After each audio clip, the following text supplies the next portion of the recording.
문이 잠긴 것도 아닌데 들어올 사람이 사라진 공간이 있습니다. 이상한 건 그 빈자리가 갑자기 생긴 게 아니라는 점입니다. 예배당 의자 몇 줄이 비는 일은 처음엔 별일처럼 보이지 않습니다. 누군가는 바빠졌고, 누군가는 마음이 멀어졌고, 누군가는 그냥 조용히 발길을 끊었습니다. 그런데 이 작은 빈자리를 따라가 보면 한국 사회에서 신뢰가 어떻게 빠져나가는지 보입니다. 진짜 질문은 그래서 몇 명이 떠났느냐가 아닙니다. 왜 돌아올 이유를 잃었느냐입니다. 처음 이 현상을 보면 가장 쉬운 설명이 떠오릅니다. 사람들이 교회에 화가 나서 떠난 것 아니냐는 설명입니다. 물론 그런 경우도 있습니다. 어떤 사람은 상처를 받았고, 어떤 사람은 실망했고, 어떤 사람은 더는 듣고 싶지 않은 말을 너무 많이 들었습니다. 그런데 여기서 조금 이상한 점이 있습니다. 요즘의 빈자리는 항의하듯 문을 박차고 나간 사람들만으로 만들어진 게 아닙니다. 훨씬 더 많은 사람은 조용히 사라졌습니다. 한국갤럽의 2025년 조사에서 성인에게 현재 믿는 종교가 있는지 물었더니 있다고 한 응답은 10명 기준 4명이었습니다. 없다는 쪽은 6명이었습니다. 이 숫자는 종교가 갑자기 사라졌다는 뜻은 아닙니다. 다만 예전에는 삶의 기본 배경처럼 놓여있던 종교가 이제는 선택지 하나로 내려왔다는 뜻에 가깝습니다. 예전에는 동네에 작은 문구점이 있으면 굳이 검색하지 않아도 들어갔습니다. 지금은 필요할 때 앱을 열어 비교하고 마음에 들지 않으면 조용히 지웁니다. 종교도 누군가에게는 그렇게 바뀐 겁니다. 더 조용한 단서는 비종교인이 종교를 믿지 않는 이유입니다. 같은 조사에서 가장 많이 나온 대답은 불신보다 먼저 무관심이었습니다. 절반이 조금 넘는 사람들이 그냥 관심이 없다고 답했습니다. 이건 생각보다 무서운 변화입니다. 싫어한다는 건 아직 마음의 끈이 남아있다는 뜻일 수 있습니다. 왜 싫은지 설명하고, 따지고, 반박하고, 언젠가 다시 생각할 가능성도 있습니다. 그런데 관심이 없다는 건 다릅니다. 가게 앞을 지나가면서 간판을 보지도 않는 상태입니다. 그래서 첫 번째 단서는 분노가 아니라 거리감입니다. 교회가 문을 닫은 게 아닙니다. 초대가 사라진 것도 아닙니다. 주일 아침 종은 여전히 울리고 예배 시간표도 그대로 붙어 있습니다. 그런데 많은 사람의 생활 속에서 그 시간표가 지워졌습니다. 단체방은 아직 남아있지만 알림은 꺼져 있는 상태와 비슷합니다. 누가 말을 걸어도 바로 확인하지 않고 대화가 밀려 있어도 큰일이라고 느끼지 않습니다. 여기까지 보면 문제는 단순해 보입니다. 사람들이 바빠졌고 세상이 변했고 그래서 종교가 뒤로 밀렸다고 말할 수 있습니다. 하지만 이상하게도 이 설명만으로는 빈 의자의 표정이 다 풀리지 않습니다. 무관심이 생기기 전 사람들이 마음속으로 계산하기 시작한 것이 하나 더 있었기 때문입니다. 그 계산의 이름이 바로 신뢰입니다. 신뢰가 있을 때 초대장은 가볍습니다. 누가 와보라고 하면 한 번쯤 가볼 수 있습니다. 설명이 조금 서툴러도 기다려줍니다. 실수가 있어도 이번 한 번은 그럴 수 있다고 넘어갑니다. 그런데 신뢰가 낮아지면 같은 말이 전혀 다르게 들립니다. 와보라는 말이 권유가 아니라 부담처럼 느껴지고 함께 하자는 말이 관계의 문을 여는 게 아니라 무언가를 요구하는 소리처럼 들립니다. 기윤실의 2026년 한국교회 사회적 신뢰도 조사에서 한국교회를 신뢰한다고 답한 사람은 10명 중 2명이 채 되지 않았습니다. 반대로 신뢰하지 않는다는 응답은 10명 중 7명을 훌쩍 넘었습니다. 이 숫자를 일상으로 바꾸면 이렇습니다. 한 골목에 식당이 10곳 있는데 그중 8곳 가까운 손님이 이 가게는 믿기 어렵다고 말하는 상황입니다. 메뉴가 아무리 좋다고 설명해도 사람들은 먼저 문 앞에서 멈춥니다. 맛을 보기 전에 평판이 계산에 들어갑니다. 더 민감한 지점은 교회라는 건물만이 아닙니다. 같은 조사에서 목회자의 말과 행동을 신뢰한다는 응답도 낮았고 개신교인의 말과 행동을 신뢰한다는 응답도 낮았습니다. 이 말은 신뢰 문제가 설교 한 편이나 뉴스 한 건으로 끝나는 문제가 아니라는 뜻입니다. 밖에서 보는 사람에게는 교회, 목회자, 신자의 일상이 한 묶음으로 보입니다.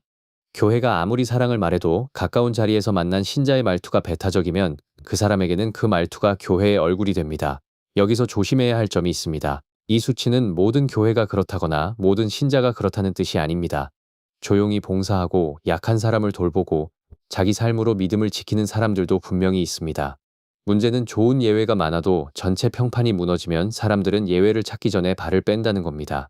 평점이 낮은 가게에도 훌륭한 요리사가 있을 수 있지만 처음 가는 사람은 그 요리사를 만나기 전 리뷰부터 봅니다. 조사에서 사람들이 신뢰 회복을 위해 먼저 고쳐야 한다고 본 것도 흥미롭습니다. 공공의 이익보다 교회의 이익을 앞세우는 태도, 타 종교에 대한 배타적 태도, 불투명한 재정 운영 같은 항목이 앞에 나옵니다. 한마디로 사람들은 교회가 무엇을 믿는지보다 그 믿음을 어떤 태도로 사회 속에 드러내는지를 보고 있습니다. 신앙의 크기보다 신뢰의 자세를 먼저 보는 겁니다. 그러면 빈 의자의 두 번째 단서는 이렇게 정리됩니다. 사람들은 교회가 싫어서만 떠난 게 아닙니다. 믿어도 되는지 판단하는 비용이 너무 커져서 멈춘 겁니다. 그런데 여기까지도 전부는 아닙니다. 신뢰가 낮아져도 언젠가 돌아올 사람은 있을 수 있습니다. 진짜 어려운 문제는 아예 돌아온다는 상상 자체를 하지 않는 세대가 커지고 있다는 점입니다. 어른들은 종종 이렇게 말합니다. 지금은 공부가 바빠서 못 가는 거겠지. 취업 준비가 끝나면 돌아오겠지. 결혼하고 아이가 생기면 다시 생각하겠지. 이 말에는 기다림도 있고 위로도 있습니다. 그런데 조사 숫자를 보면 조금 다른 이야기가 보입니다.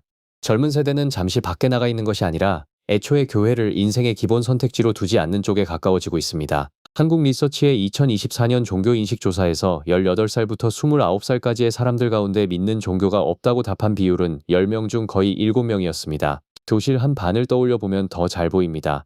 30명이 앉아 있다면 20명가량은 처음부터 종교가 없는 쪽에 서 있는 셈입니다.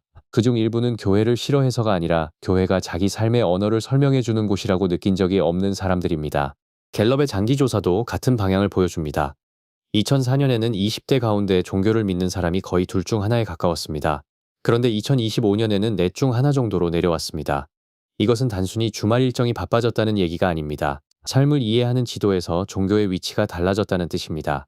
예전에는 동네 약도 한가운데 있던 건물이 이제는 지도 앱에서 확대해야 겨우 보이는 장소가 된 겁니다.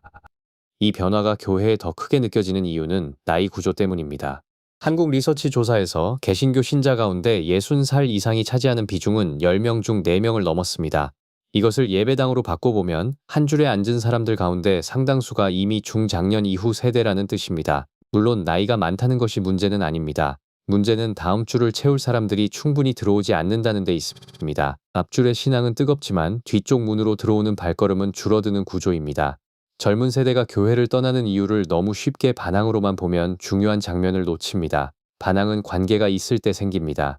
부모의 말을 듣고 교회의 언어를 알고 그 안에서 부딪힐 때 반항도 나옵니다. 하지만 무관심은 더 멀리 있습니다. 질문을 던지지 않습니다. 왜 그래야 하느냐고 따지지도 않습니다. 그냥 다른 화면으로 넘어갑니다. 오래된 앱이 아직 휴대전화 안에 있어도 첫 화면에서 사라지면 사람은 그것을 거의 쓰지 않습니다. 그래서 세 번째 단서는 세대 갈등이 아니라 언어의 단절입니다. 교회는 여전히 은혜, 순종, 헌신, 공동체 같은 말을 사용합니다. 그런데 어떤 청년에게 그 말은 삶을 살리는 언어가 아니라 평가받는 언어로 들릴 수 있습니다.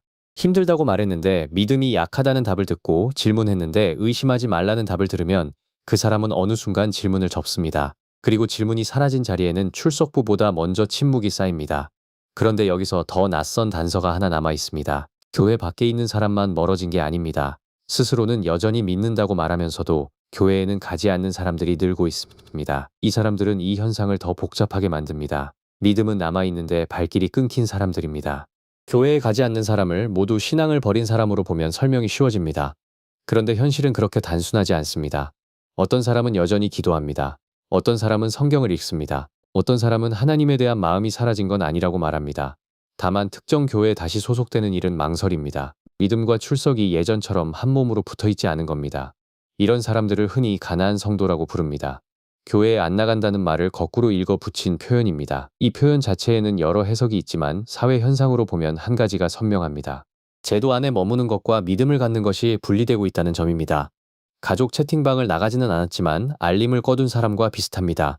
관계가 완전히 끝난 것은 아닌데 매번 울리는 알림을 받아들이고 싶지는 않은 상태입니다. 2023년 한국인의 종교생활과 신앙의식 조사 보도에서는 개신교인 중 정기적으로 교회에 출석하는 비율이 10명 중 7명 정도로 제시됐습니다. 반대로 비출석 개신교인은 10명 중 3명 가까이로 나왔습니다. 10명이 같은 믿음을 말한다고 해도 그중 3명은 같은 공간에 오지 않는다는 뜻입니다. 작은 교회로 치면 의자 3줄 중 1줄이 조용히 비는 장면입니다. 비출석 이유도 중요합니다. 보도에서 가장 많이 언급된 이유는 얽매이기 싫어서였습니다. 이 말은 단순히 게으르다는 뜻으로 듣기 어렵습니다. 사람들은 점점 더 많은 관계를 선택형으로 관리합니다. 직장 단체방도 피곤하고 가족 모임도 부담스럽고 동호회도 너무 많은 규칙이 생기면 멀어집니다. 그런 시대에 교회가 돌봄보다 통제를 먼저 느끼게 하면 믿음이 있는 사람조차 한 걸음 물러설 수 있습니다. 여기서 교회가 잃는 것은 출석 숫자만이 아닙니다. 함께 앉아 밥 먹고 서로의 안부를 묻고 누군가 아플 때 자연스럽게 챙기는 느슨한 연결입니다. 예전에는 교회가 종교시설이면서 동시에 동네의 작은 안전망이었습니다. 누가 며칠 보이지 않으면 전화하고 어려운 일이 생기면 반찬을 들고 찾아가고 장례나 병원 일 앞에서 혼자가 아니게 해주는 공간이었습니다. 그런데 발길이 끊기면 이 촘촘한 연결도 같이 얇아집니다. 물론 어떤 사람에게는 교회 밖으로 나오는 것이 회복일 수 있습니다. 상처가 컸다면 거리를 두는 것이 필요합니다. 그래서 이 현상을 무조건 돌아오라고만 말할 수는 없습니다. 핵심은 왜 떠났느냐를 묻기 전에 왜 그 사람이 그곳에서 쉴 수 없었는지를 묻는 일입니다. 얽매임으로 느껴진 관계가 사실은 돌봄이어야 했고 부담으로 느껴진 소속이 사실은 안식이어야 했기 때문입니다. 이제 마지막 단서가 남았습니다. 여기까지는 종교 내부의 문제처럼 보입니다. 그런데 교회라는 공동체가 비어갈 때 사라지는 것은 예배당 안의 사람만이 아닙니다. 동네와 사회가 기대하던 어떤 연결 방식도 함께 약해질 수 있습니다. 교회에 관심이 없는 사람이라면 이렇게 생각할 수 있습니다. 교회가 비어가든 말든 나와 무슨 상관이냐고요. 그 질문은 자연스럽습니다. 하지만 교회를 단순히 종교시설 하나로만 보면 놓치는 것이 있습니다.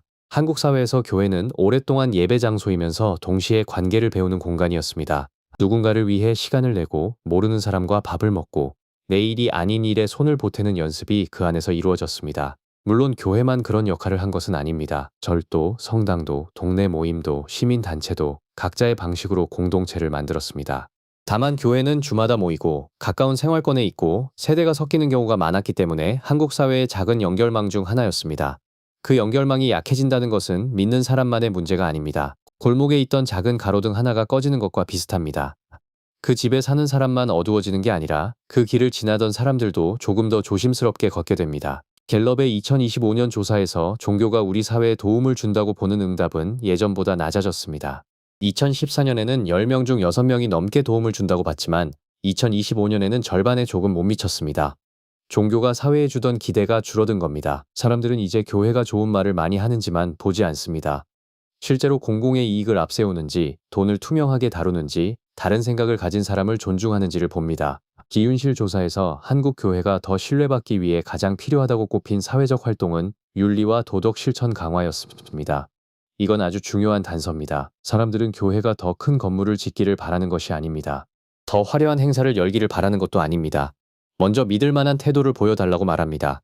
말과 삶 사이의 거리가 줄어들 때 비로소 초대장이 다시 가벼워질 수 있습니다. 그래서 한국 교회가 조용히 비어가는 진짜 이유는 하나로 딱 잘라 말하기 어렵습니다. 인구 구조가 바뀌었고 청년의 언어가 달라졌고 제도에 대한 피로가 커졌고 무엇보다 신뢰의 비용이 높아졌습니다. 이 모든 단서가 겹치면서 사람들은 한꺼번에 뛰쳐나간 것이 아니라 조금씩 발을 빼게 됐습니다.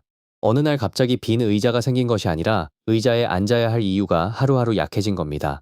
그렇다면 답도 단순한 구호일 수 없습니다. 더 열심히 오라고 말하는 것만으로는 부족합니다. 왜 오기 어려워졌는지 듣는 일이 먼저입니다. 질문하는 사람을 의심으로 몰지 않고 떠난 사람을 배신자로 부르지 않고 남은 사람의 헌신만으로 빈자리를 덮지 않는 일. 어쩌면 회복은 거기서 시작됩니다. 누군가 다시 문 앞에 섰을 때 이곳은 나를 판단하기 전에 들어주는 곳이라는 감각을 받을 수 있어야 합니다. 처음에 빈 의자로 돌아가 보겠습니다. 그 의자는 단순히 한 사람이 빠진 자리가 아닙니다. 신뢰가 빠진 자리이고 질문이 멈춘 자리이고 소속감이 약해진 자리입니다.